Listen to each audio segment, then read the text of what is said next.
like to call to order the April 2nd, 2019 Little Rock City Board of Directors meeting. We would like to welcome those in attendance as well as those watching at home or online. Madam Clerk, would you please call the roll? Director Hendricks, Director Richardson, Director Webb, Director Peck, Director Hines, Director Wright, Director Campiris, Director Fortson, Director Adcock, Vice Mayor Wyrick, Mayor Scott. Present. Let me now take this time to recognize Director Kathy Webb, who will give our invocation.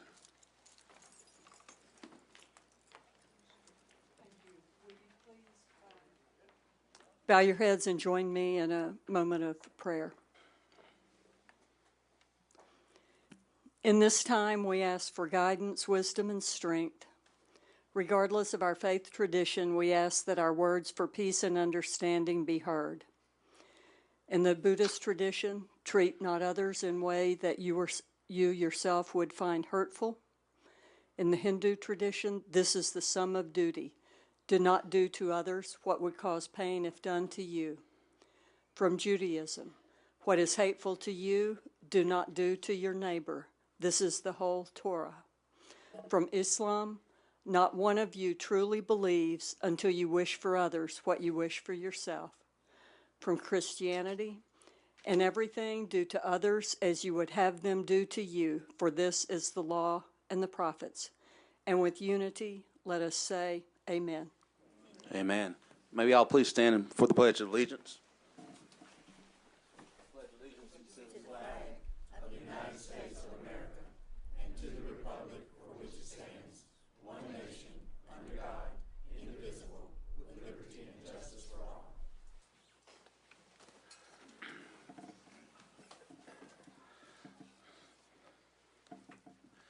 Before we go to the consent agenda, I want to take some time to recognize R.J. Coleman for Troop 99, which is a member of Eagle Scout, I believe, as well. This is part of that requirement. He is an Eagle Scout. R.J., if you would mind standing up, please. I want to just recognize you. Thank you so much for your time and commitment to the Eagle Scouts and your community service. We do appreciate you and your servant leadership. Madam Clerk, if you would, please read the consent agenda. The consent agenda consists of resolution to set April 16, 2019 as the date of public hearing on the appeal of the Planning Commission's denial of a planned zoning development titled Sky Bar Private Club, short form PDC, located at 10305 Arch Street Pike in the city of Little Rock, Arkansas, and for other purposes. A resolution to authorize the city manager to enter into a contract with Arkansas Regional Commission in an amount not to exceed $90,000 for housing opportunities for persons with AIDS for a one-year term and for other purposes. A resolution to authorize the city manager to award a contract to Harris Construction Management in an amount not to exceed $265,248 for sidewalk construction within the city of Little Rock, Arkansas, and for other purposes. A resolution to clarify Little Rock, Arkansas Resolution number 14,897 to establish a new date for an agreement between the city and First Tee of Central Arkansas as to the operations and funding of the Jack Stevens Youth Golf Academy and for other purposes. Agenda. It's been moved and properly second. All those in favor, please say aye. Aye. All those opposed, please say nay. Ayes have it. We have a few agenda item cards. For items, we'll start first with Ron Muse. Mr. Ron Muse.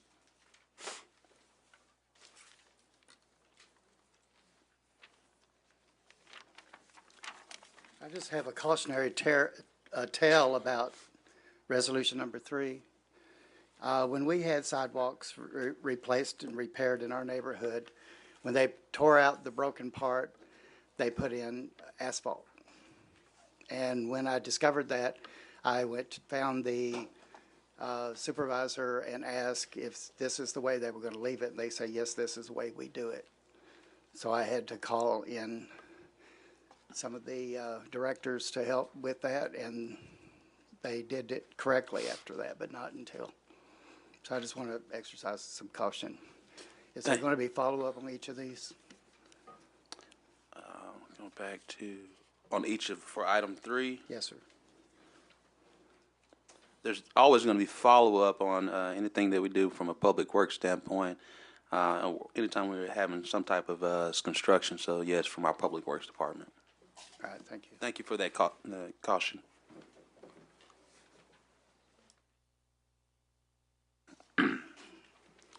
Mr. Joe Hurst. I was only going to speak for First Tee, but if I was needed, so.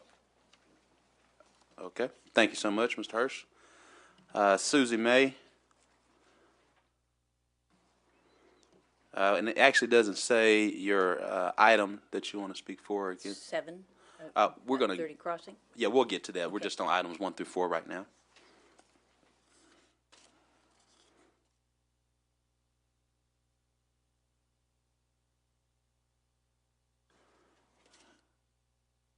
All right.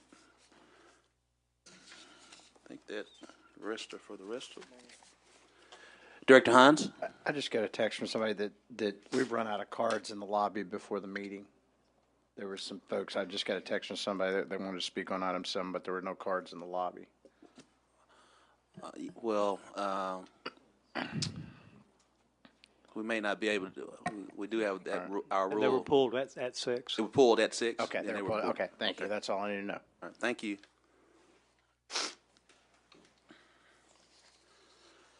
We'll now go to citizens' communication.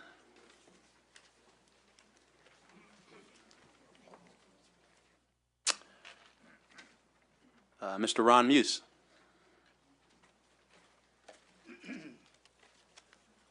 Thank you, Mayor, Vice Mayor, Board of Directors for allowing me to speak. A month ago, during the discussion of item 18 on the agenda, the awarding of $52,000 to Craft and Toll left me in complete disbelief on many levels.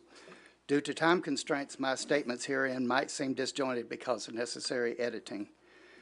Mr. Collins has never been to a meeting of the branding committee. I have attended them all. One of the planners did bring up for discussion a pocket park as an idea for spending extra monies from the Jump Start grant, and I quote that.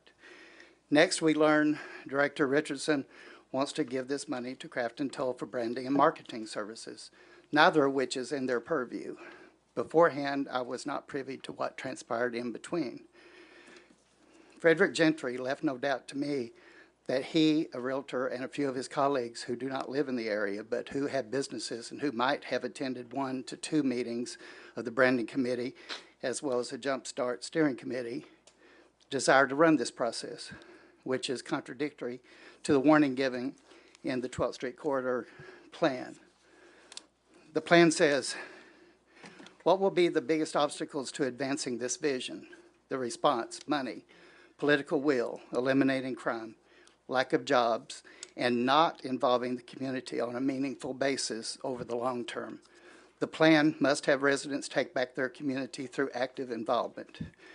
The neighborhoods demonstrated our ability to accomplish this sort of task between 2010 and 2012, much to the chagrin of several 12th Street Corridor Steering Committee members, 2 of whom have been publicly observed telling large groups, including me, how much they dislike and have little use for neighborhood associations. Just recently, I learned that the branding monies indeed are not left over from the Jump Start grant, but instead are city funds, specifically from a special project account. The subsequent newspaper article simply reported what was heard at the meeting. Previously, Director Richardson told the Jump Start Steering Committee that $3,000 was added to the $49,000 in grants from the Jump Start to pay the consultant fees, that the $3,000 was from the city. During the Board of Directors meeting, Director Richardson told everyone it was urgent to spend that money now or it would go away, still alluding to grant money. When asked if he knew anything about the urgency, Mr. Moore responded no. Yet the board voted for giving Craft and Toll the money. The Ward 2 neighborhoods need to know the truth about all of this. And if the board voted under false pretenses, then the contracted money should be withdrawn.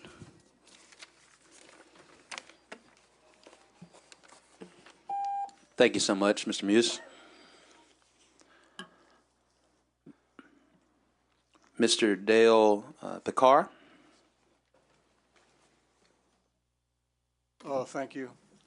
The reason I'm here tonight is that I saw an article in the newspaper the other day, and it said that the city of Little Rock was providing fire protection for Kamek Village for $10,500 per year.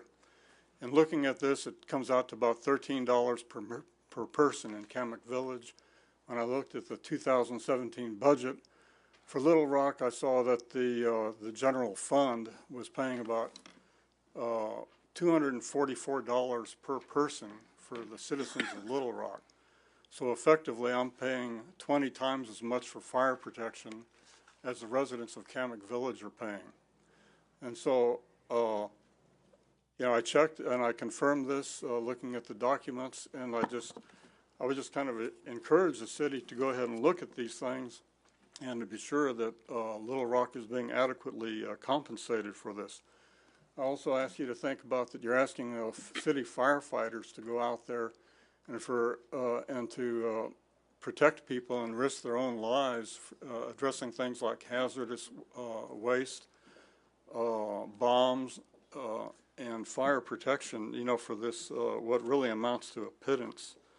So I'm also concerned because if you look at the Little Rock's municipal code, it said no alarm for residential property outside the city limits will be answered by the fire department.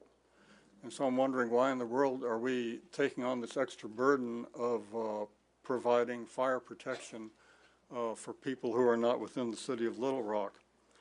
So I'd really like to ask the city to either renegotiate this contract or to cancel this contract.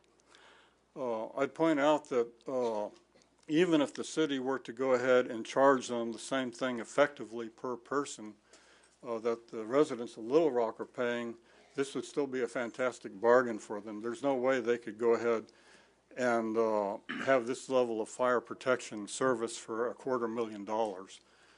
I'd remind you that before they entered into this agreement, they had a fire department with 3 employees plus the volunteers and equipment. So, I mean, it just, as a citizen, this really looks like a sweetheart deal for the citizens of Kamek Village. In classical economic terms, what we would say here is that the fair market value would be what Kamek Village would have to pay in order to get this level of service.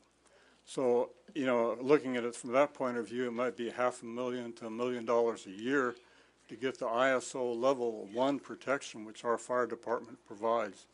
So, I ask you to take action on this. Director Hines. James, to clarify, I thought that contract was for 911 support. It wasn't for fire protection, correct?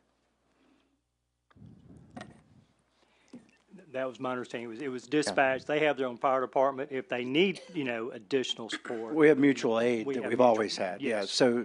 So to clarify, that contract for $10,000 was mainly for 911 dispatch support.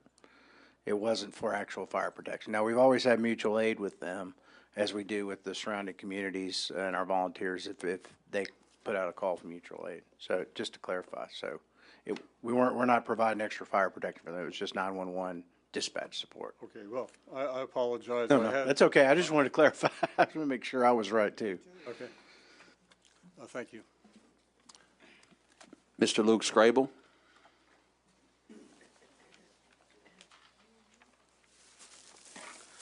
Good evening.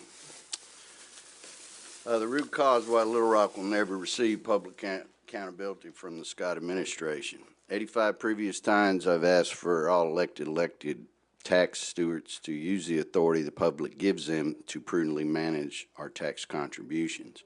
85 straight times I've been ignored, or Mount Rushmore as I call it. Being Mount Rushmore is when the public stands at the CC podium and explains your needs, concerns, and complaints to only be ignored as if you were talking to people whose heads are made of stone. The public can see the stone ears and eyes and mouths, but the stone heads can't engage with the public. Now the chicken and the egg begins. If the board of directors and the mayor refuse to engage and rather sit in silence and look the other way after the public subjugates our public authority to them, the elected leaders can't be held responsible if the leaders we elect refuse to engage but rather look the other way and ignore their signs of office to uphold all the laws and support the U.S. and Arkansas Constitution. This is impossible to do when stone heads see and hear nothing. Sitting in silence is actionable by law. Misfeasance, a transgression, especially the wrong exercise of lawful authority. Moral turpitude is conduct that is considered contra to community standards of justice, honesty, and good moral. The city operates with the attitude that they're above the law because the law doesn't apply to them. I will continue to come back and keep asking and making the same request since I have since 11/21 of 2006. I want you to use your authority to stop the liars and cheats and thieves inside City Hall. I should not be held a tax hostage to pay to be ignored as the law is ignored instead of you obeying your oaths of office and supporting law enforcement instead. What the public and the audience can see is a man just like you and me, but the podium possesses special powers. Let me show you what the boards and the mayor see.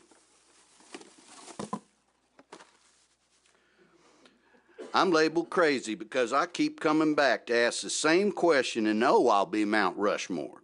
I'm crazy because I think an elected board of director will never take responsibility for their actions and the actions of those they manage. So no accountability can ever be given. I'm crazy for thinking a moral compass will ever be used inside Little Rock City Hall. I wish Mr. Talley and the Blackshire family luck in their seeking public accountability and any moral responsibility from these elected tax stewards. I'm going to be back in 2 weeks, and that tells you I'm certifiably crazy because I know you're going to ignore me. Oh, I'm crazy. Thank you, Mr. Scrable. Mr. John Hugler.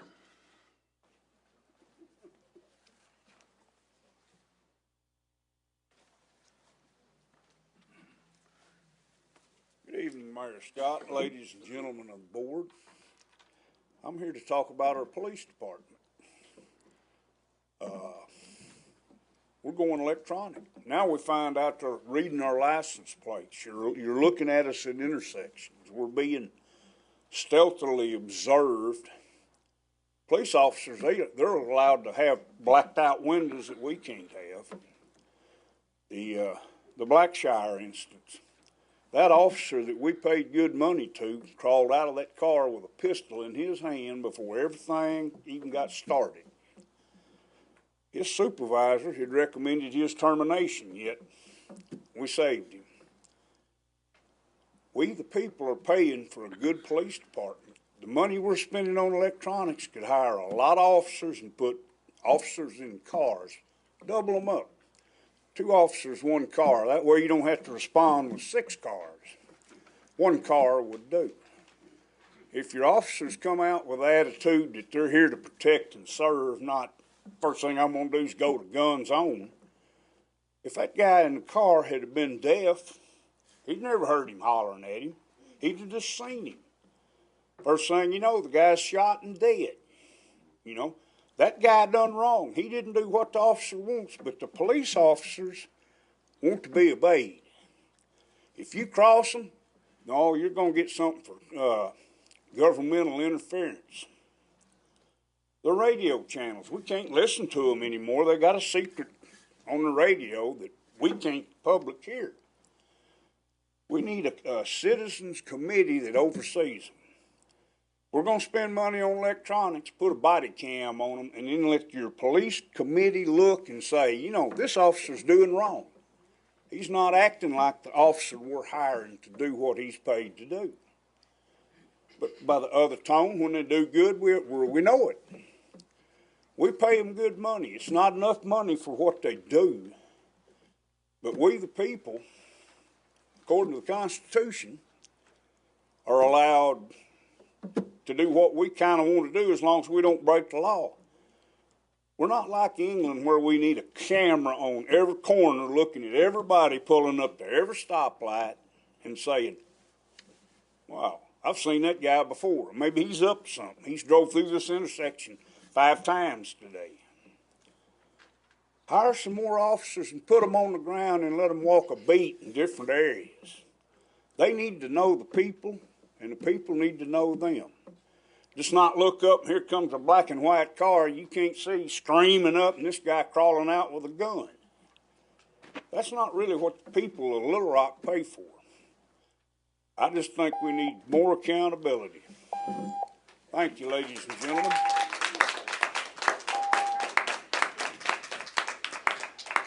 Thank you, Mr. Hugler.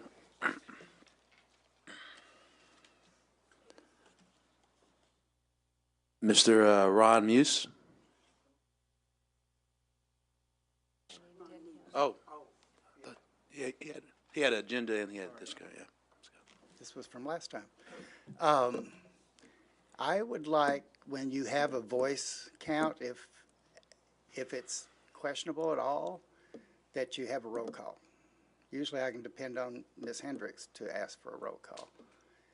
So that roll call, that voice count on the aforementioned situation, we don't believe there were 6 yeses, but yet it was done. So I would just like to request consideration that in the future, if there's any question at all, that a roll call be made of the vote. Thank you, Mr. Muse. Mr. Dale Charles.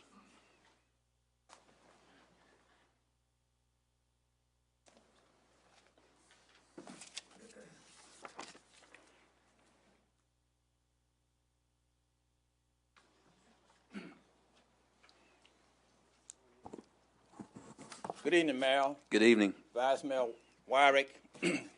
Several people was going to come and speak, and they wasn't aware that the cutoff time was 6 o'clock to sign up. And I was looking at your communication citizen up there. It doesn't state that. However, I'm here on behalf of the Little Rock branch of the NAACP in support of the South End Neighborhood Association. What you see is passing around is a building permit for 2619 State Street for a single family to be built in that neighborhood. However, this property where this building is going up is owned, from our research, by Jericho Way. Jericho Way release ex-offenders. These people are being put into this community around children and adults through the back door, so to speak. It says single family, but it's going to be a duplex, and it's going to be valued at $100,000. How many of you on this board want ex-offenders next door neighbor to you? How many? Raise your hand. No hands going up. But yet still, the people in the South End is being subjected to Jericho Way buying property and putting up houses through the back door in the community so they won't have to come through the normal process because they know it will be denied. So they put on their paper false pretense, Dr. Dean Capiris. That's wrong. And this board needs to ratify this situation. I'd like to know whether or not the city of Little Rock give money to Jericho Way. Are the city giving money to Jericho Way to circumvent the process and put in the neighborhood around children, ex-offenders, sex offenders, and people released from prison and say these are single-family dwelling? Mayor, you campaign on bringing the city together, and I believe you. There has been so much injustice done in the black community over the years where black people do not believe that things going to change. I'm willing to give you the benefit of the doubt as the mayor of this city. This is wrong for this company to build a highway house, what we're going to call it, and stick it in the community so that nobody had to have no checks and balance and put it in the neighborhood around children. We don't know whether any of these are ex-sex offenders or not. They're being released from Jericho Way. I would like to know how much money the city give to Jericho Way, so I guess I need to do a FOI request to find that out. But we ask this board, please rectify this problem. Thank you so much, President Charles.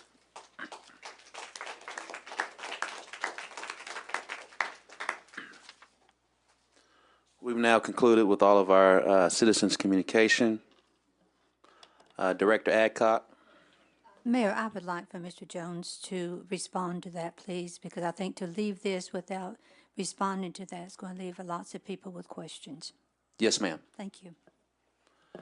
Mr. Jones.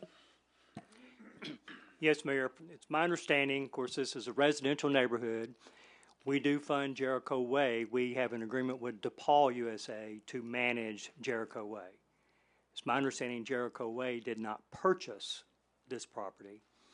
It is DePaul USA that has the property and has raised its own money to build a house. Thank you. Thank you, Director Adcock. Director Wright. Mr. Jones, is it a halfway house? It is not a halfway house. It will be a house for if there's a qualified individual that has formerly been homeless and has a full-time job and can afford to pay rent, then they would be eligible to live there. Okay, that's what I thought I recalled Mayor Stodler telling us, that they were trying to transition the homeless from being homeless into homes. So these people have to have a job and they have to be gainfully. That is correct. Okay.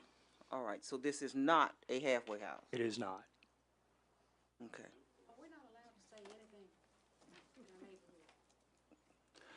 Thank you so much, Director Wright. Director Webb. And first of all, I need to ask Mr. Carpenter if I can speak to this.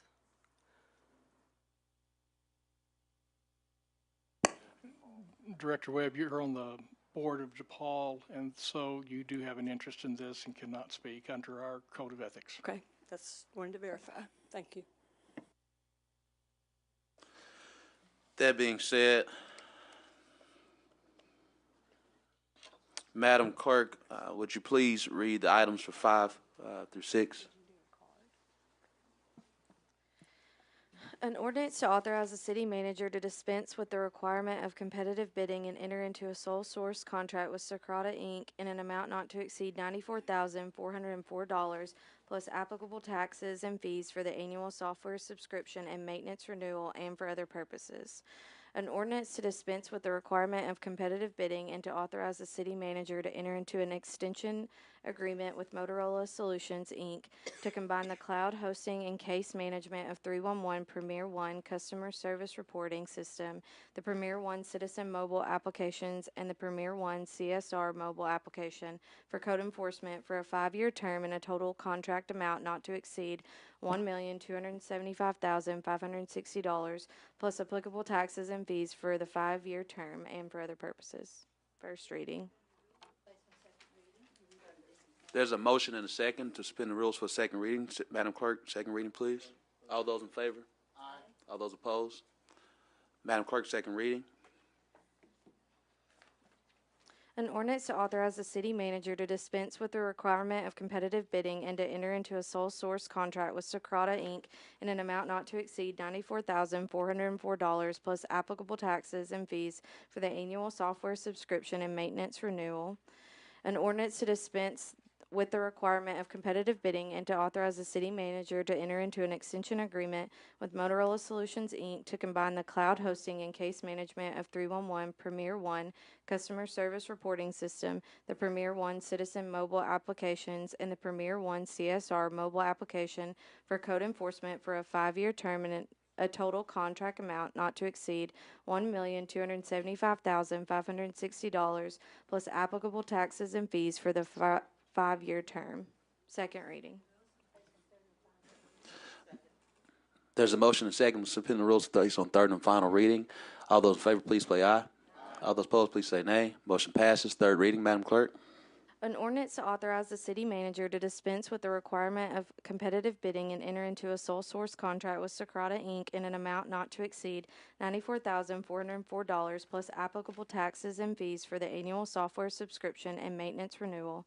An ordinance to dispense with the requirement of competitive bidding and to authorize the city manager to enter into an extension agreement with Motorola Solutions Inc. to combine the cloud hosting and case management of 311 Premier One customer service reporting system, the Premier One Citizen mobile applications, and the Premier One CSR mobile application for code enforcement for a 5-year term and a total contract amount not to exceed $1,275,560 plus applicable taxes and fees for the 5-year term. Third reading. Thank you. We've had 3 readings of the ordinances. Are there any questions? Director Adcock? Okay, thank you.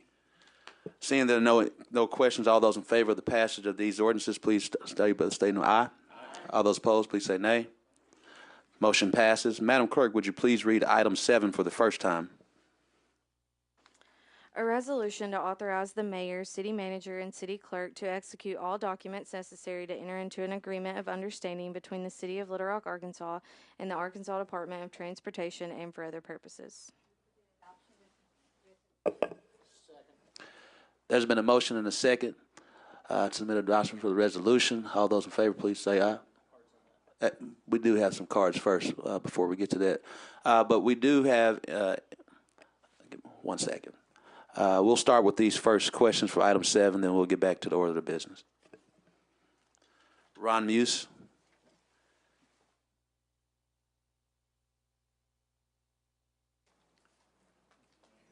Thank you again for allowing me to speak. As the former president for many years that I've not kept up with of Forest Hills. Okay, thank you. As the former president for many years, within the 30 that we've been in existence for Forest Hills, we have had battle after battle, to save our homes. We certainly are not for the widening of I-30. We've gone on the record. We're very clear about that. And once again, we do not want to lose our homes in this process. I know you're not talking tonight about I-630, but in the future, we're not supportive of that idea either. I know there are a lot of other people here to speak on this issue that are more directly connected with this than us, but I did want to put that on the record, that we have not changed our opinion. Thank you, Mr. Muse. Mr. Dale Picard.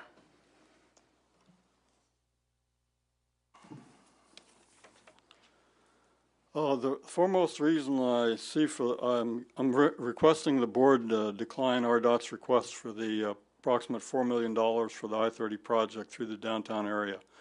The foremost reason I see for this denial is that RDOT's request is based on a revised EA of 7,100 pages, which was only recently made available for review, a document which I reasonably suspect no board member or city staff person has had a chance to review. The FONSI, or Finding of No Significant Impact, issued by the Federal Highway Administration, says it was based on the 7,100-page EA, not the earlier 4,000-page EA, which we all had the opportunity to review during a 45-day comment period. I remember sitting in this chamber a couple of weeks back when a local faith-based community came before the board requesting something like $90,000 for a program to help address the plight of the homeless in Little Rock. I was pleased to see that the board exercised proper diligence in their protection of the public purse. Members did not want to see public money being spent for proselytizing, nor did the board members just agree to throw money at a problem. Members asked about the metrics that would be employed to ensure the city was getting good value for this expenditure, that there would be a recognized improvement. The care and respect for the public purse is well mirrored in the sentiments expressed by Thomas Paine hundreds of years ago. Public money ought to be touched with the most scrupulous conscientiousness of honor. It is not the produce of riches only, but of the hard earnings of labor and poverty. It is drawn even from the bitterness of want and misery. Not a beggar passes or perishes in the streets whose might is not in that mass. Indications are that this 7,100-page EA has changed dramatically from the earlier 4,000-page EA. Perhaps most notable among these changes is the vague schedule for project completion. Long gone is the 3 to 4 year estimate for project completion. Rather, the FONSI says the project will be built in disconnected stages and will only be completed after some components are programmed out into the future. I ask you to think about this. RDOT's primary focus in their design of this project has been to help people drive through Little Rock more quickly. They are now proposing an indefinite period of construction delays during which traffic will be slowed rather than sped. During this extended period of piecemeal construction, rush hour traffic will simply be moved up and down the corridor in different jams.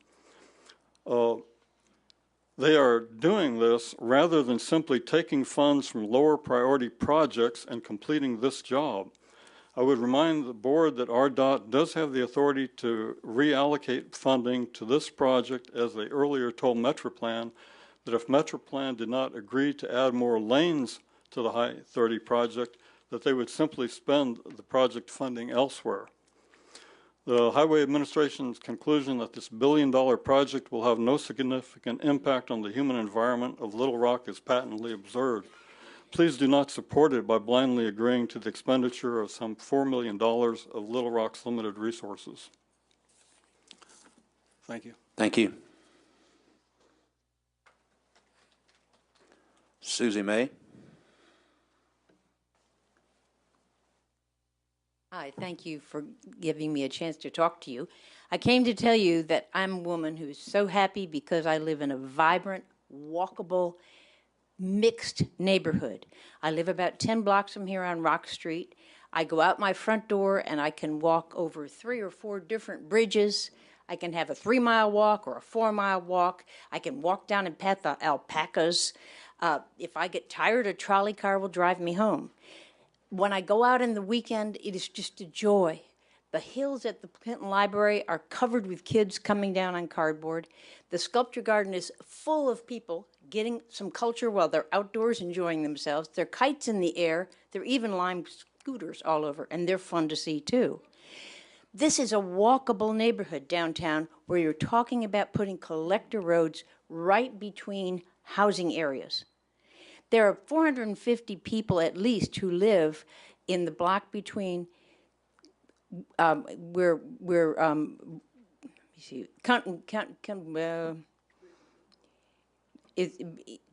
where you have River Market Tower, and you have the 30, and then you have Tough Nut, and you have some other lofts, and there are 450 people in those, and then you have 4 enormous hotels that are all in that area.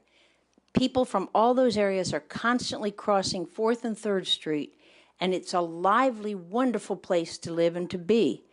And it won't be if we have high-speed connector streets where we can't just go out the door and walk. So please consider carefully before you agree to add any more money for this, because as a gentleman before me said, we're taxpayers, and you're spending our money to give people who chose to live in other cities where they can have cheaper housing to speak, and they work here and then they go spend their money there.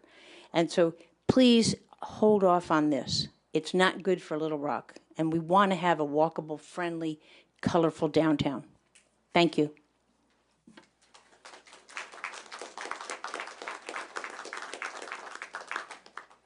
Patricia Blick.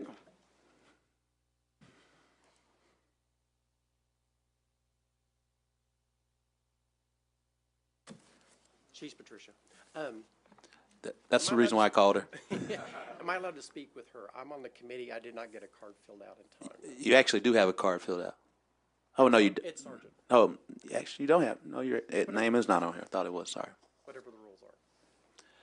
She has to speak because she signed up. If you could just stand with me, that'd be great. Thank you, Mayor Scott, Vice Mayor Wyrick, and City Board of Directors. I'm Patricia Blick, the Executive Director of the Quapaw Quarter Association. We were founded in 1968. Our mission is to preserve Greater Little Rock's historic places. I'm here tonight to speak on Resolution Number 7. The QQA was invited by the previous mayor to bring together a group of design professionals and subject area experts to make recommendations for proposed treatments for 30 Crossing to be included in an agreement between the City of Little Rock and the Arkansas Department of Transportation. This working group included myself, Nomi Brown from Wood Group Architects, Brett Bedolfson with the Little Rock Bike Friendly Community Committee, Ed Sargent, Sargent Architecture, and Tanner Weeks with Ecological Design Group. We developed this document with our recommendations and shared it with Mayor Stodola, City Manager Bruce Moore, RDOT, and the Federal Highway Administration. The recommendations were guided by a desire to knit the east and west sides of I-30 back together, create safe spaces for pedestrians and bicyclists, introduction of a cohesive design palette that indicates both to motorists and pedestrians entry into an important, significant space with symbolic references. The proposed agreement under consideration has incorporated several of our recommendations, including ample sidewalks and bike lanes, lighting, and our design theme. The suggestion to use the prism-faced panels is dynamic. The prism form is similar to the landforms in the Clinton Park. The prism or diamond shape makes reference to the official state gem of Arkansas, the diamond, which is also found in our state flag and therefore appropriate for the capital city of Arkansas. The agreement document includes illustrations from our report illustrating the prism design pattern in the retaining walls and also the handrails. We would suggest incorporating the diamond prism in future bike racks, benches, and paving patterns. We are pleased to see that our recommendations may be adopted. However, we do have some concerns about the components that were not included and also the basis of the cost estimates for the work outlined in the agreement document. If there are cost overruns, are the projects prioritized so that the most important get funded? Which items will be cut if there is not enough money to carry them all out? Several of our suggestions were developed with safety in mind, so we did not consider those optional. We also have concerns with the species of the trees that were specified in the MOA. Native trees should be planted rather than the proposed Chinese pistache and the Chinese elm.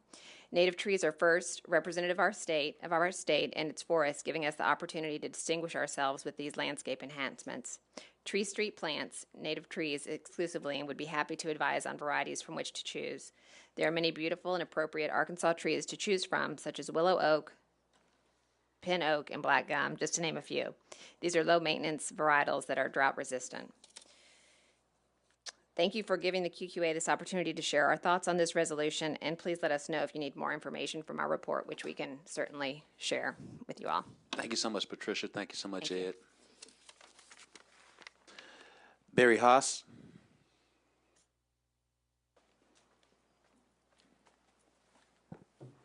Thank you, Mayor, members of the board. I urge you to set this proposed agreement aside until we find out if this project will ever be built. Smart negotiators would not sign away their rights before they know what has been finally approved and who is responsible for which expenses.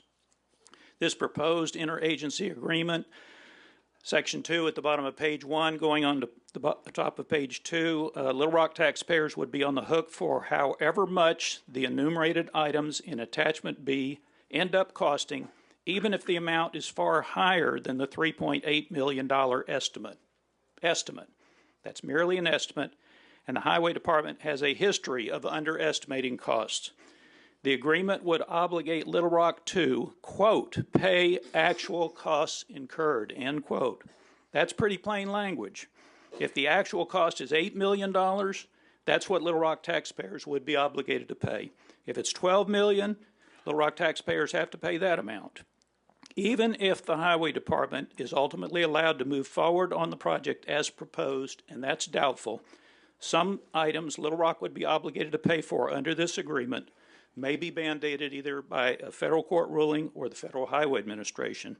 Under this proposed agreement, Little Rock taxpayers would be stuck with the bill for those mandated changes instead of the Highway Department. As Patricia Blick mentioned, why plant non-native invasive tree species, Chinese pistache and Chinese elm, instead of native trees that support native insects and wildlife like birds? Many of us are familiar with something called the web of life. That applies to us humans too. We rely on the natural environment. Some of you probably heard the city of Fayetteville just declared war on Bradford pear trees, which are a blight on the landscape. And here's an example of Little Rock going in exactly the opposite direction, for shame.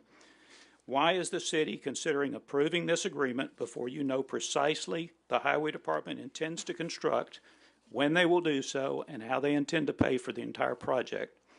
Their representative publicly admitted the original project will now be segmented, meaning built in phases, which is contrary to federal requirements, and it will be built over a period of many years. You've already heard they underestimated the cost by $500 million. That's real money to most people, $500 million. That's what they're short of the proposed project. Thousands of citizens commented when they were given the opportunity to on the proposed project. That project now has changed so drastically. In my opinion, the whole process is going to have to go back to the very start again so that the citizens have their legal opportunity and right to comment on this very, very different project. So I would urge you to set this agreement aside. Don't give away your bargaining power. Wait until you have more information and can make a more intelligent decision. Thank you.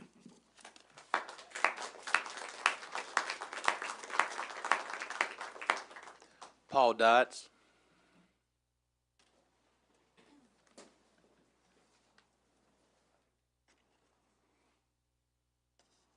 Thank you very much. My name is Paul Dodds. I live in the Central High neighborhood, and I've worked in fixing a number of houses in the neighborhood, and wanted to follow on what Barry Haas said, to just urge caution on the part of the city in entering this agreement. This obligates the city in the first clause to support the design-build process in accordance with Attachment A. It obligates the city to indemnify the Department of Transportation if there's any reason that the city didn't provide the proper support. The design-build process is very poorly defined to date. They're looking at $1 billion project when they have a fraction of that to pay for it. This is going to go on for many years. I would urge the city not to give away its chips as well. I continue to find it very difficult to understand why the city is not defending the downtown and defending the citizens against a project which is, to my mind, unnecessary and will cause potentially great damage to the downtown neighborhoods. The environmental assessment, I understand from people who've taken time to look through the 7,000 pages, basically ignored all the concerns about the economic justice issues. It is so clear that I-30 and 630 led to the destruction of the areas south of it, and this hardening of the south of 630 and the east of I-30. The hardening of these arterials will continue that process of destruction and will continue taking away the household value of primarily African-American homeowners. And I urge the city to not give away its ability to negotiate with the Department of Arkansas, the Highway Department. Thank you very much.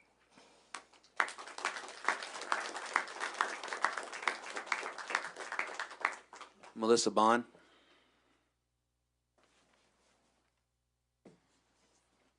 Good evening, Mayor, Good evening. Board of Directors. I'm here on behalf, I am the chairman of the Property Owners Association for River Market Tower.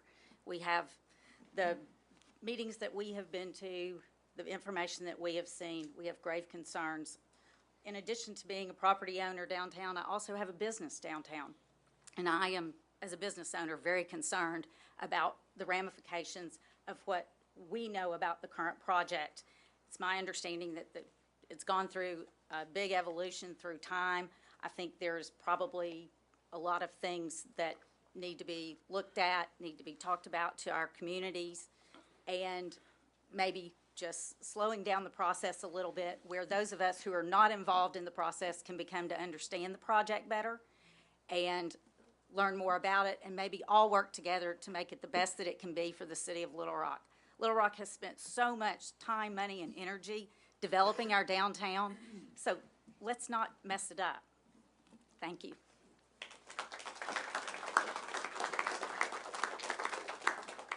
John Hedrick. Thank you, Mayor and Directors, for opportunity to come before you. I commend the city on coming up with a list of enhancements to this project that could make it better. However, regardless of where you stand on the project, I think it's premature to enter into this agreement committing funds for while we have the FONSI's in place. RDOT's faced with a $500 million overrun, so we don't know what will be completed when, and wondered if it could ensure the city's seat at the table by entering into something with like a memorandum of understanding, not committing dollars, but asking RDOT to pursue the items requested with the design build contractor, and then at a time when we have a cost and a schedule, if the project goes forward, come back with a firm agreement to see that these things are done. Thank you so much, Mr. Hetrick. Mr. Nate Coulter.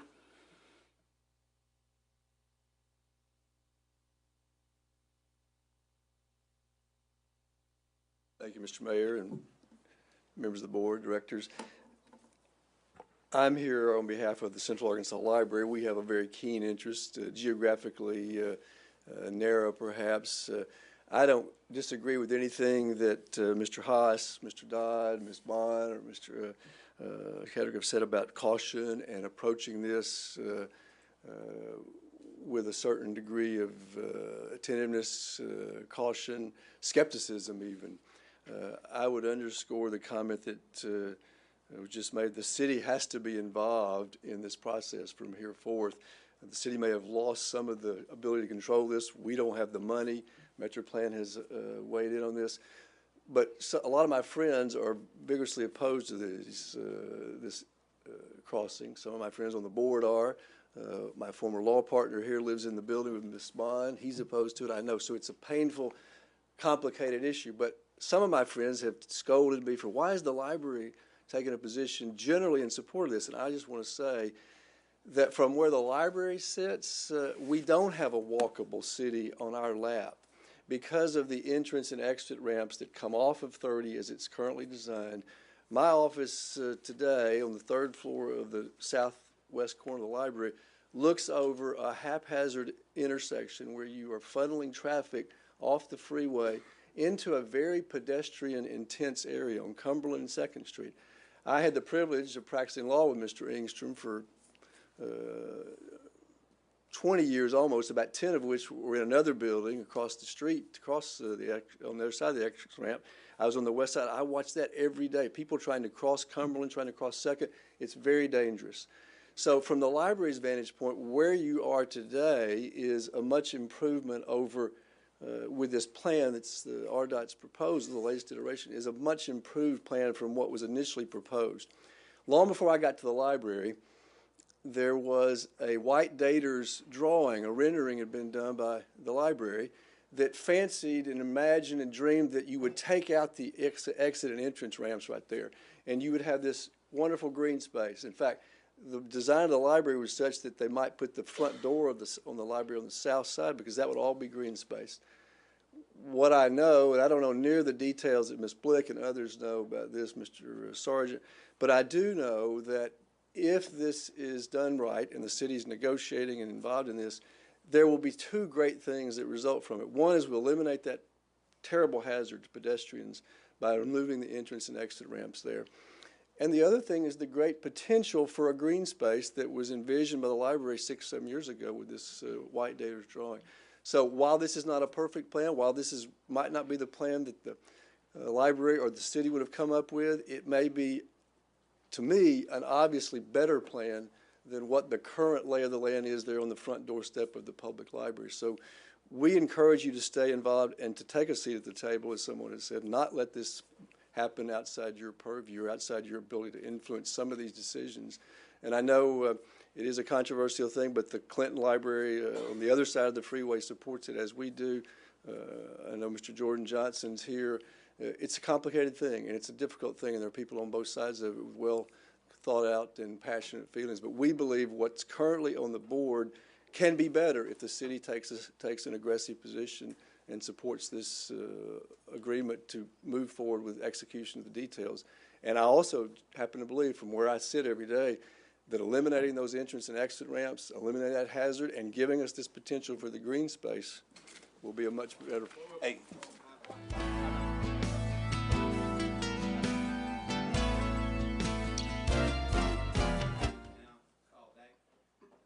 Now is called back into order. We'll now continue on with the agenda cards. We have one last one, and that's with Mr. Tom Fennell. Mayor, directors, pleased to be here. I hope the best for Mr. Richardson. That was sad to see. Thank you so much for saying that. I would echo what Barry and some of the other people have said, that this resolution is really premature, and it could be very expensive for the city in the long run. We've recently got the estimates from the design build team that said this was well in excess of, it's $1.1 billion. So you're not going to be able to do this project as it was designed, so it has to be redesigned. In that case, why aren't we always looking for a better solution to this issue? I've presented schemes in the past, and the highway department came in with a plan in 2014 and 15. And if you look at that plan, they haven't deviated from that plan. They're getting exactly what they want from this board, from the mayors, from the county judge, through every one of these processes. It's time for this city board to stand up and protect Little Rock. Ask any urban area in the country right now whether they're widening freeways. Nobody is widening freeways. It doesn't work. It's bad for business. It's bad for neighborhoods. It's bad for the economy. And the most important thing, it doesn't work. Ask Houston. The Katy Freeway in Houston is 26 lanes wide, and every time they widened it, they said this was going to solve congestion. What they didn't figure on was that it doesn't, and it encourages more traffic. What happens when you encourage more traffic? The environment goes down the hill. What this freeway expansion will do is nothing for Little Rock. It might help the outlying bedrooms community save a couple minutes, but at a price of over $1 billion, do you think the voters of Arkansas are going to approve this next sales tax? I don't think so. When they know that the lion's share of that sales tax is going to go for this project, which is what, $500 million over budget? And this is only in the design build phase? Do you think the voters of Arkansas are going to approve the half-cent sales tax? They're not. I mean, that's a huge portion of that tax already, and to do it again, they're not going to approve that. So what we're going to happen, we're going to start a project that's never going to be finished. If you think the traffic is bad now, wait till they disconnect La Harpe and they do this immense construction project right in the center of Little Rock. Now, you don't think the people in Cabot and Bryant and Benton are going to start screaming then? If you don't think they're screaming now, they're really going to scream then, because Little Rock is going to be gridlocked. People are going to avoid Little Rock because of this project. So I think it's time for this board to really stand up and think, is there not a better solution? You've passed it on every time so far. It's time to stop and really think and do the best for Little Rock. This is it. This is the moment. And I would encourage you not to pass this resolution, but to keep your leverage. You're going to need it. Little Rock is going to need every resource it has to make this project work at whatever level it finally ends up. Because we know there are better solutions. We know there are better ways to do this, to take the 3 exits in downtown Little Rock and make 1 exit. Does this make sense? You're going to increase the traffic, and we're going to reduce all that traffic to 1 point. Now, I don't know who thought this up, but it's insanity, and you're going to find out, and it's going to come back on you that you made this decision to support the highway department at every phase. It's time to stop. Thank you. Thank you, Mr. Fennell.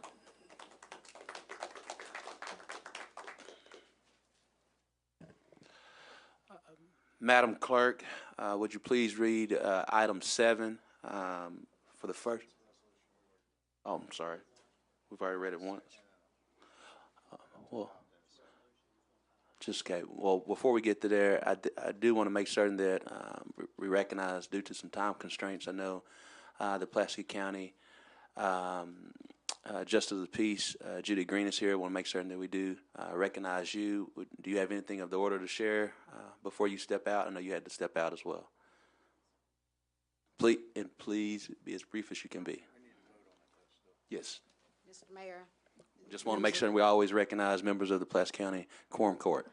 Mr. Mayor and members of the board, thank you for allowing me the opportunity to just express some of the concerns of my neighborhood. And I'll be as brief as I can since I wasn't supposed to speak, but since my neighbors didn't get a chance to.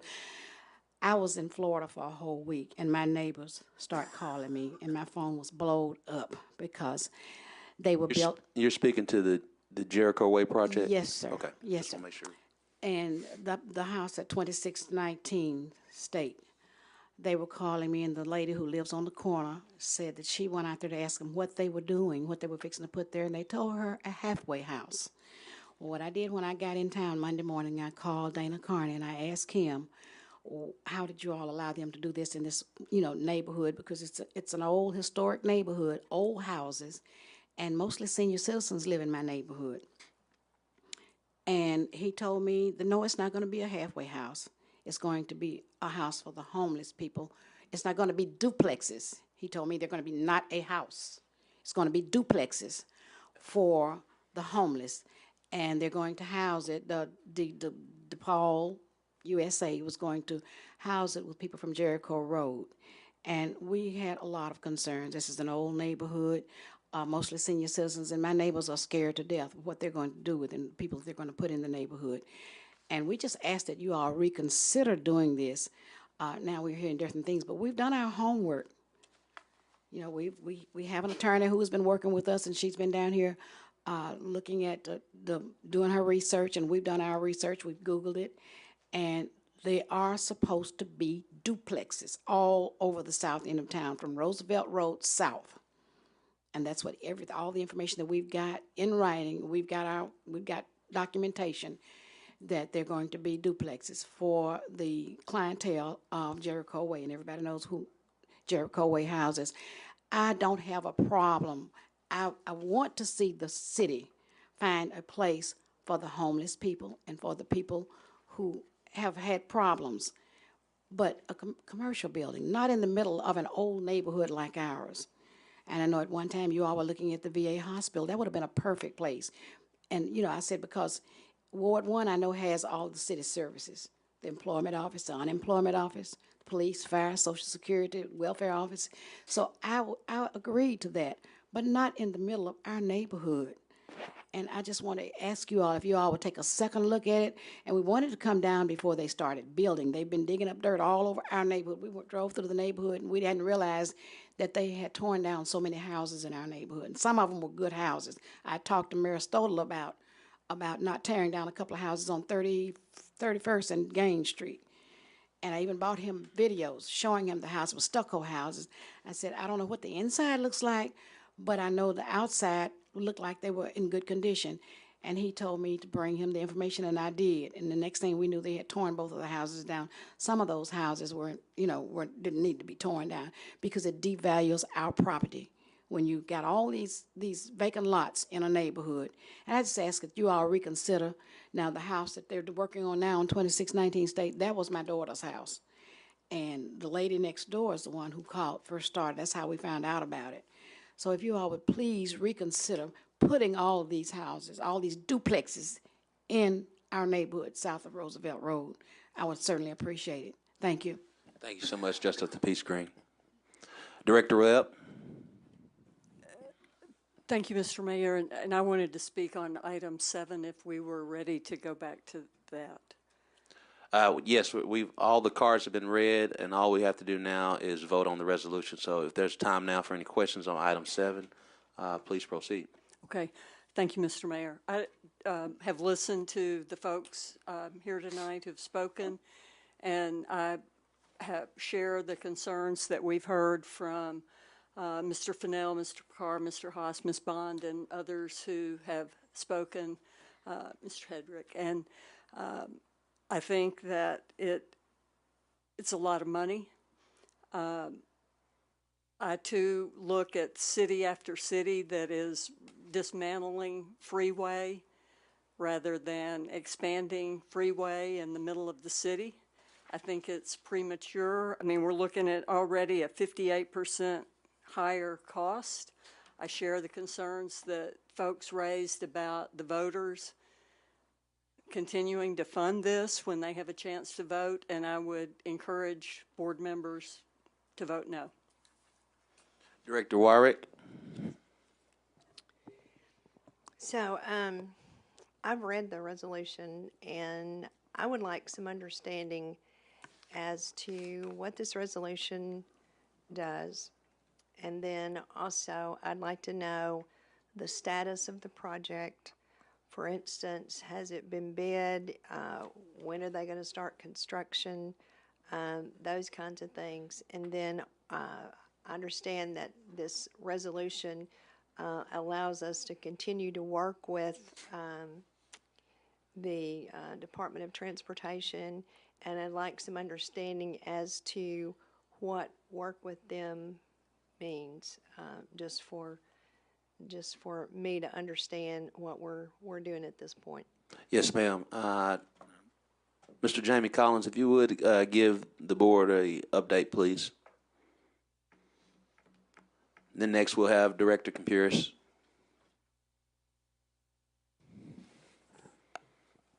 Mayor, Vice Mayor, members of the board, Vice Mayor Wyrick, where we are in the status right now is this is not a typical design bid build process. The DOT had a consultant design build firm that they was negotiating the price was, and that was Kiewit Massman. And so right now that has not been fully executed and passed and sent, but we are hopefully we'll see that soon. So right now we are at the start of that design build process. The consultants, when they did that, because it is a design build process, did have to put initial effort up front to present stuff to the Department of Transportation, and that's what they did. So at this point, what will happen is it is the design build. They will design it and build it. It is going on at the same time. So there will be design of certain aspects of it, which we haven't, been part of that yet. What this agreement does is it allows us to have that seat at that table, to sit down with the process as it goes through and have a voice, in deciding on what the design aspects are, through that process. I also want to emphasize that this is not the city's process. We do not have direct control over this I-30 crossing project. It is the Department of Transportation. So we keep talking about the funds, and I think that was that $3.8 million.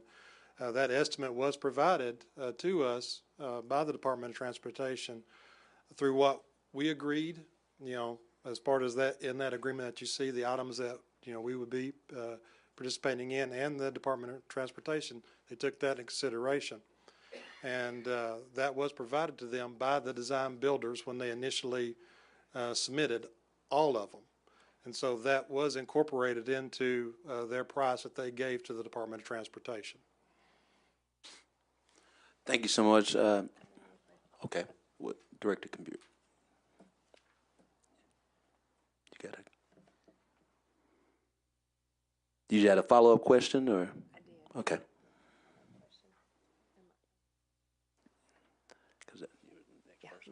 Thank you. Ms. Blick was here earlier, and I was glad to see that some of the recommendations of their group had been accepted, but she said that there were a number of them that had not been accepted, not included in the revisions.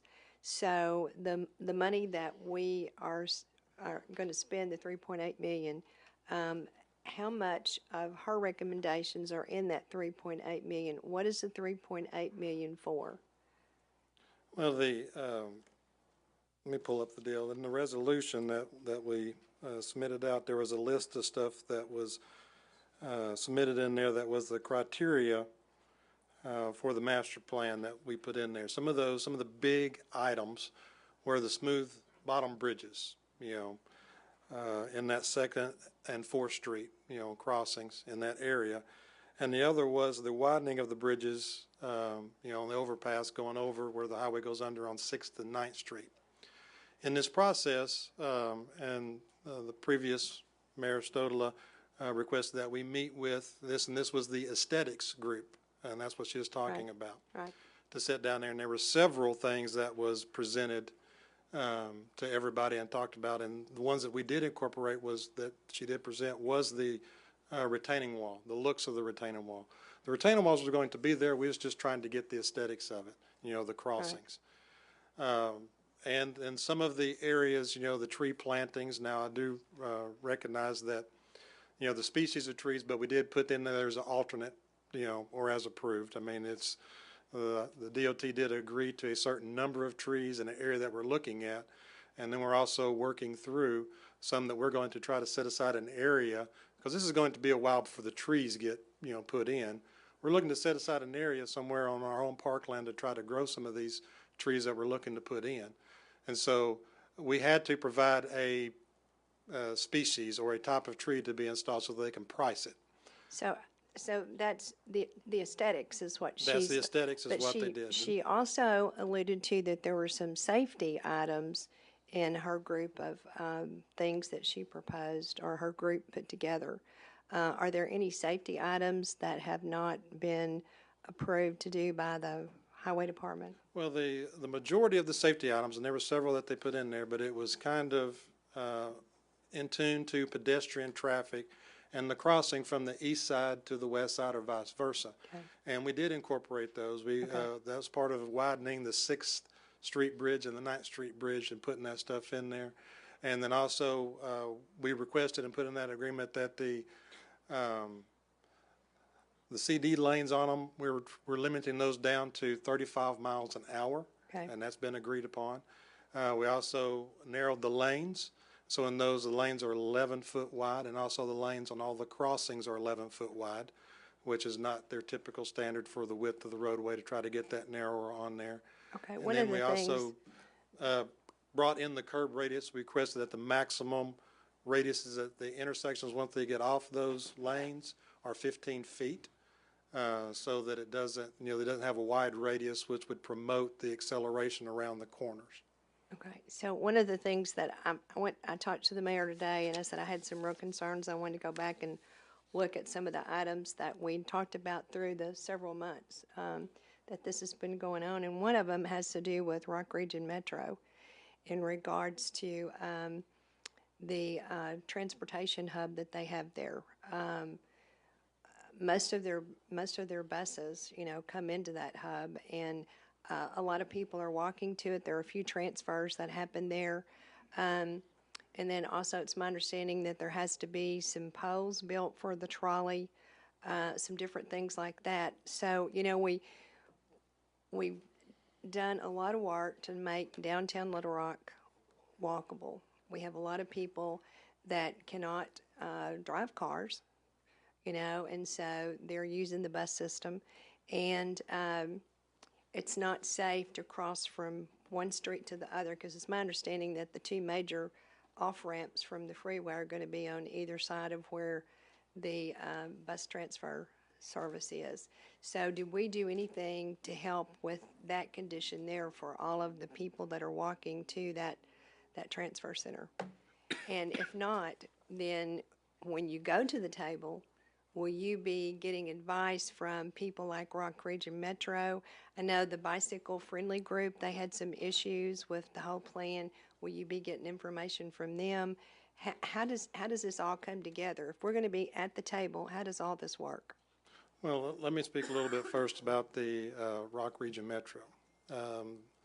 Now, there's a separate agreement that they entered into with regards to the highway and all their lines that I am not privy to the exact details of all that stuff. So, and I think that is part of that pole movement that you're speaking of. Okay, and I can agree with that. But what about the safety of the people walking to and from the transfer center that we have? We've tried to address that. We have put in areas where we have asked for enhanced crosswalks.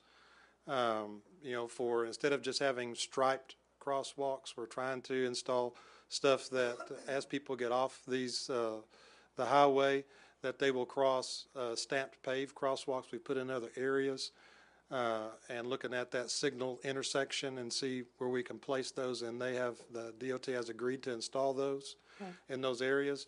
I don't know that it would necessarily be at every intersection that we're talking about through every grid through that whole downtown area, but we have, put that in there for pricing for several areas. Okay, that's into my questions. Thank you. Thank you. Director Campuris. Well, Jamie, you can sit down.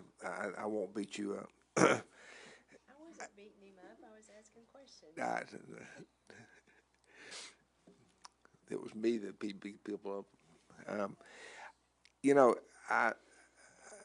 I have spent a large part of my adult life trying to help downtown, and I respect Kathy and Cappy and Barry and Tom and everybody who has strong feelings about this, because they love Little Rock and they want it to succeed.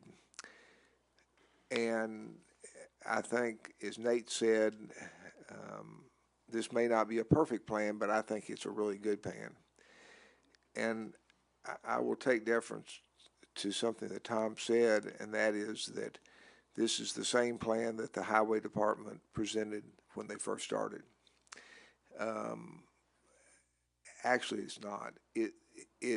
You can count lanes how you want to, but it was outside the right-of-way. It's inside the right-of-way. It has an exit ramp in North Little Rock, but it has 5 different ways of getting into the city. It disperses traffic. It doesn't make it come off in one place. Because of Studio Maine and the QQA Association, multiple changes have been made. If you don't believe they haven't, take the original proposal about the number of people they wanted to put down 9th Street, and that was reverted back to what it was right now before. If you want to talk about walkability and you take the area that is at the apartments they're talking about, and you look at that being an entire green space going to the Clinton Library, and there's 17 more acres in there, then you have a much more walkable city. You have basically a park that no one else has. You have a city, this city, who has listened to the QQA and Studio Maine and concerned citizens and has agreed to put $3.8 million into a fund to make it better. They have come in and said, in order to take care of noise, that the wall between 6th and 9th Street will be a vertical wall rather than a slanted wall for noise abatement. We've talked about having the Highway Department put in the footings to try to put a park above the two of them, and there's a group of people who, when this occurs, will start raising money to do that. You have opportunities, I think, to make Little Rock a much more livable city in all ways. I differ also with the thought that what we're doing is making it easier for people to move through Little Rock, but we make it easier for people to come to Little Rock, to enjoy Little Rock. And so I'm going to vote for this. I think that there is nothing certain in life other than death. But I think with the fact that the Highway Department has listened and modified their plan, that they've listened to the QQA, that they've got Studio Maine on board to help with their aesthetics and taking care of things, that if we're diligent in what we do and make sure everything goes well, then this will be an enhancement. Now, will there be building pains? Sure. I mean, but you don't build something like this. But I think our future is tied to this and making it better. And if you look at, on balance, I think we need to vote for this. If we don't vote for this, we don't have a seat at the table.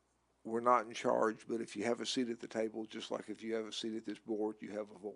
So I'll call a question. There's a motion and a second call to question. All those in favor, please say aye. Aye. All those opposed, please say nay.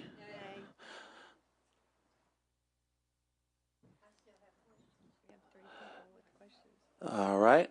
Majority vote. Majority vote. Nays have it. I just gave it to the nays so we can keep going. Do you still want to call the question? Thank you. I think you did. John Adcock.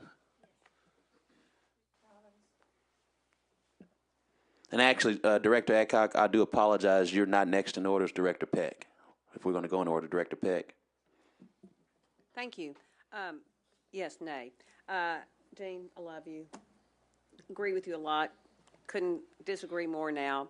And everybody has said why. My major concerns are money. There have been so many iterations of this project, and yes, it does look different than the initial ones, but I'm really concerned when I look at the $3.8 million and imagine what that might be, considering now it's $1 billion project, and that's bound to increase. But the sorts of things that the city would pay for, the planting of the trees in excess of the maximum number to be planted by RDOT, the lighting, the pedestrian scale lighting, the smooth. I mean, I see that, I'm reading it, and I'm thinking it's more than $3.8 million. And where is that money coming from? I mean, we're talking about adding police, body cams, all these things in a budget that's already you want to amend. I think this is so premature. I just think we've got to be smart about this. It is our future. I'm concerned for the people that live downtown, like people like Susie May that were talking about walkability, livability. The 17 acres of park sounds wonderful, but who's going to pay for all that? The beautiful pictures of green space and people congregating and picnicking and celebrating, that's not part of this plan. How expensive is that going to be? I just have so many concerns, and I won't belabor the point because the people out in the audience and the other directors have spoken to it, but I just can't support this. Thank you so much, Director Hines. Thank you. I want to reiterate something that Jamie said, is that the proverbial train's on the tracks. We can either choose to punch our ticket and take a seat and try to help them navigate that big train.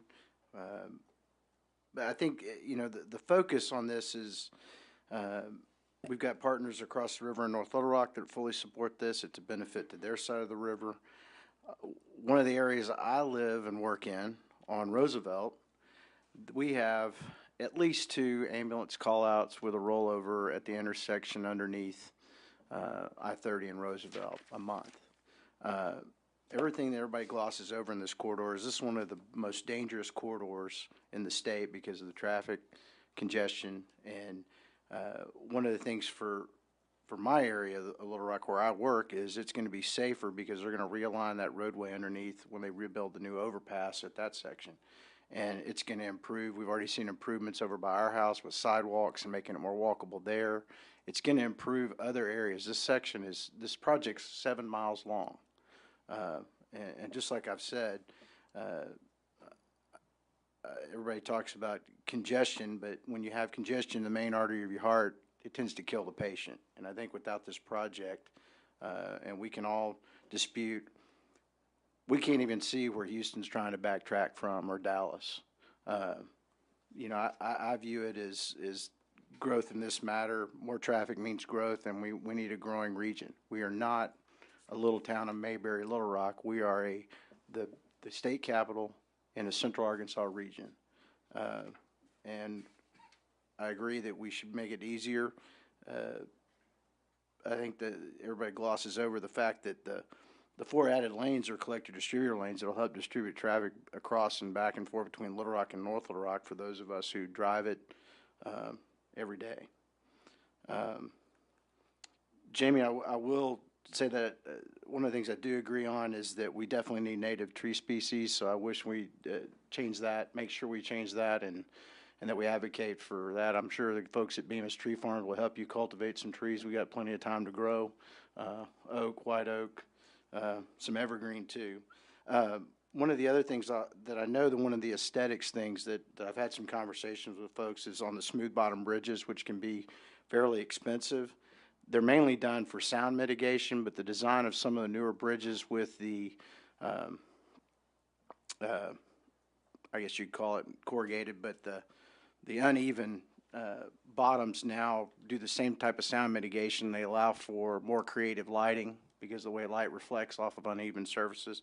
So that may be someplace we can save some money and still get the sound mitigation we need without going to that smooth bottom. That's something I think we ought to take a look at. I'll be supportive of this resolution. Thank you. Director Adcock. Jamie, I have spent part of today looking at the Little Rock budget, the one we did last year, the one that we're going to do probably in 2019, 2020, and a little bit ahead. And I was amazed at all of the debt that we have that we're going to have to pay off during that time. This 3.8 million, is that firm on our commitment, or is it maybe? That 3.8 is, like I said, it was an estimate. Now, I can clarify that where the funds are coming from is not the general fund. This is street fund, that we manage through Public Works. That's where it's coming from. That may be true, but last year we had to take $1 million out of the street fund to balance our budget. So tell me we're going to maybe take this out of the street fund really doesn't help me. At what point was the $3.8 million firm? In the beginning, in the middle, now?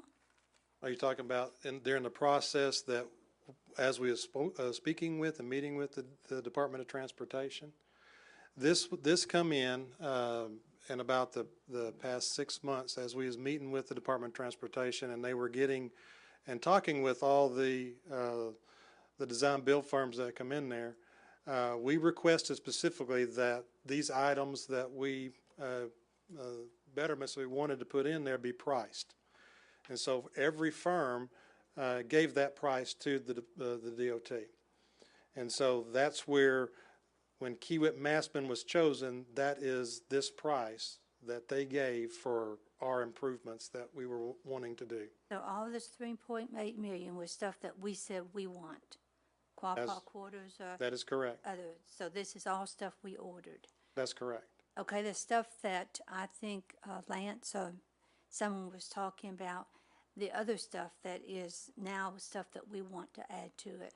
So that would be all in addition to the 3.8 million? Well, it could be, but it also, we could have cost savings, in this design build process. That's what this design build process is for. It's so that as they go through, if there is cost savings or engineering analysis that can be done and you can do it better and provide alternatives to do so, we would have that opportunity to also reap that benefit of a cost reduction, not necessarily a cost increase. Okay, this vote tonight would give us, as Dean says, a seat at the table. Yes, ma'am. Is there a time that we can pull out from that seat if we decide that this is too costly for us? Or is this the final say on it? This is, at any time, if we choose not to participate in this funding, say something increases and it goes beyond what we can afford to do, we would just have to sit down with them and negotiate whether that betterment gets put in or not. And that we would not be able to participate. So it is not locked in that we have to give the 3.8 million. That was just the estimated price of what that is to be. So if something comes in, and I guess we was talking about an escalation of price, and escalation of price is that we come to the end of the day and it's 5 million instead of 3.8. We have an opportunity to sit down with them and say we can't afford that dollar amount and see what else we could do. Okay. When do you think this 3.8, is it within the next 5 years, the next 10 years? Well, that all depends upon their phasing and other things that may happen that we are not, in control of, but I would anticipate somewhere in that next 5 years, if the majority of that is in phase one, yes, we could potentially have to start divvying up some of that funding. Now, some of that is going to be at the very end of it because it is the aesthetics, like the plantings and some of those crossings of the street that we talked about and that aspect. So a portion of it, yes, but not all of it. Will be due over the next 5 years? It will be due when they do the improvements. So it is going to be as an improvement-based payment. Okay. So there won't be that they call us up 2 years from now and say, I need X amount. It'll be as the design build firm installs those improvements, we would be requested to make the payments for those improvements. Okay. Thank you. Thank you, Director Adcock. Director Wright. Thank you, Mayor, and this may be a question for Jamie or it may be a question for you.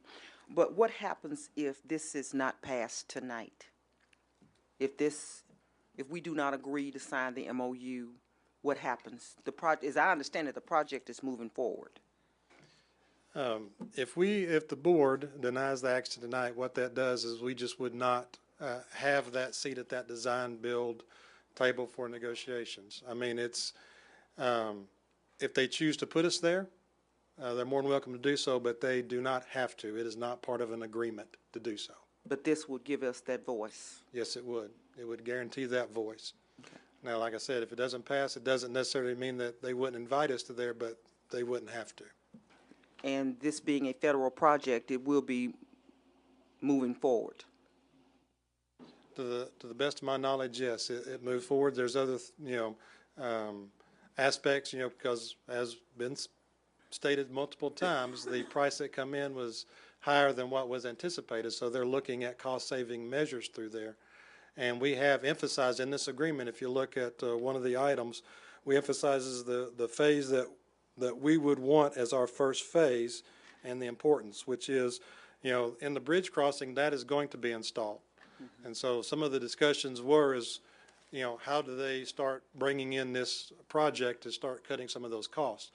And our concern is that, would they come far enough back north to not do the 6th and 9th? And that is a major crossing that we need done for the connectivity between the sides. And so underneath that attachment on that process, they agreed that 6th and 9th Street Bridge overpasses to be a priority in the first phase. Okay. So we have emphasized that. So we have been in discussion with them as we was going through this process, so that when they do some of this, savings, looking at all this stuff and trying to reduce this to get it in to something that they will be able to do, that our interests are served. Thank you. Do I have a motion to pass this particular resolution? Say that again. A motion? We've had a motion second. Oh, we have a motion second. I'm sorry. Thank you. I had to go back in time. Do apologize. There's been a motion and a second to pass forward with this resolution. All those in favor, please say aye. Aye. All those opposed, please say nay. Nay. Motion passes. May I have a motion to go into executive session for the purposes of appointments to boards and commissions? So moved. There's a motion and a second. We'll now move into that session.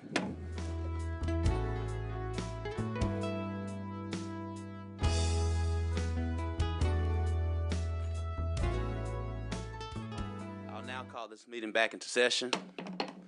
I want to now report back from the executive session the boards and appointments that were appointed. ADA, the service provider position, Stephanie Martin. Animal Services, Laura Gocho, who is representing Ward 3. For the Arts Commission, Chuck Collette, who will serve in the Cultural Institution position. Crystal Mercer will serve in the at-large position. LaRon McAdoo will serve in the at-large position. For Board Adjustment, at-large position is Joe Justice. For Civil Service Commission, appointments to be made, appointments that have been made, Paula Stitz, Cara Boyd Connors, and Maxine Allen. For Midtown Development Association, Kirk Meyer serving in the resident position, Shalonda Riley serving the at-large position. In the Racial Cultural Diversity Commission, Correll Gunter serving in Ward 2, Wesley Ashley at large, Hosea Long, Ward 7. Move approval. Second. All those in favor, please say aye. Aye. All those opposed, please say nay. Motion passes. Now I have a motion to adjourn. Move. Motion second. All those in favor, please say aye. All those opposed, please say nay. Motion adjourned.